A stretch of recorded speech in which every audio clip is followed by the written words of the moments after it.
ഉപ്പാന്റെ ഉമ്മാന്റെ മുമ്പിൽ നിന്ന് എങ്ങനെ ശബ്ദം ഉയർത്തുക? മാതാപിതാക്കൾ എങ്ങനെയാ വേദനിപ്പിക്കുക?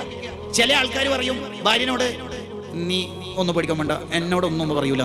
ഏട്ടൻ്റെ ഭാര്യനും അനിയൻ്റെ ഭാര്യനൊക്കെ ചിലപ്പോൾ ഉമ്മ ചൂടാവായിരിക്കും, നീ എന്നെ തൊടൂല, കാരണം എന്നോട് മുണ്ടാൻ ഉമ്മാക്ക് പേടിയാണ്. യോ യോ നിന്നോട് ഉമ്മാക്ക് എന്തേലും പറയാനോ ചോദിക്കാനോ പേടിയുണ്ട് എന്നത് നീ വിജയമായിട്ട് എടുക്കുന്നുണ്ടെങ്കിൽ നീ മനസ്സിലായിക്കോ, നീ ദുനിയാവ് തന്നെ തോറ്റു തുടങ്ങിയിട്ടുണ്ട്.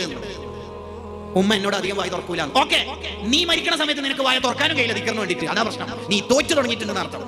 വളരെ അഭിമാനത്തോടെ ചില പിള്ളേർ പറയുന്നേക്കാം, എന്നോട് ഉമ്മ അധികം ഡയലോഗ് നടക്കൂല, ഉപ്പാക്ക് എന്നോട് ഉണ്ടാകില്ല. ഏതെങ്കിലും ഒരു മോനോട് മോളോട് ഉപ്പാക്കും ഉമ്മാക്കും എന്തെങ്കിലും ചോദിക്കാനോ പറയാനോ പേടിയുണ്ടെങ്കിൽ മോനെ നീ ഉറപ്പിച്ചോളി, നിന്റെ ദുനിയാവും വെള്ളത്തിൽ ആഖിറവും പരാജയപ്പെട്ടു. അത് അഭിമാനം. അതിനേക്കാൾ അപമാനമായ കേസ് വേറെന്തുള്ളത്? അങ്ങനെയാണോ നമ്മൾ ചിന്തിക്കേണ്ടത്? അങ്ങനെ ഒരിക്കലും ചിന്തിക്കരുത്.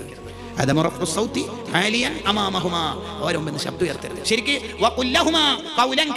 എന്ന് പറയുന്നതിന്റെ വ്യാഖ്യാനം തന്നെ എന്താണെന്നറിയോ?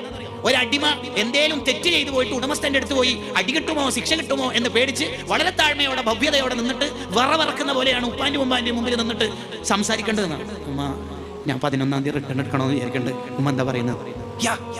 അങ്ങനെയല്ലേ ശരിക്കും ഒരു മുസ്ലിം കമ്മ്യൂണിറ്റിയിലുള്ള ഒരു കുട്ടിയെ എങ്ങനെയെങ്കിലും ഉപ്പാനിമാനി വേദനിപ്പിക്കോ? ഇതൊക്കെ പഠിച്ച ഒരു മോന് ഒരു മോള് എങ്ങനെയെങ്കിലും വേദനിപ്പിക്കോ?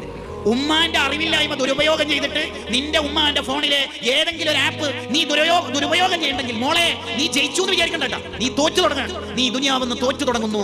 ആ വയസ്സായ ഉമ്മാനെ പറ്റിക്കണം. ചെക്കന്റെ പേര് പെണ്ണിന്റെ പേരാക്കി സേവ് ചെയ്തിട്ട് നീ ഉമ്മാനെ പറ്റിച്ചു അല്ലേ? നീ തോറ്റു തുടങ്ങും. നിനക്ക് ആദ്യത്തെ ശിക്ഷ എവിടെ നിന്ന് കിട്ടാന്നറിയോ? നിന്റെ ഗർഭപാത്രത്തിൽ ജനിക്കുന്ന കുട്ടികളിൽ നിന്ന് കാണാം അതിന്റെ ദുരന്തങ്ങൾ. ഒരു പ്രശ്നമാണ്.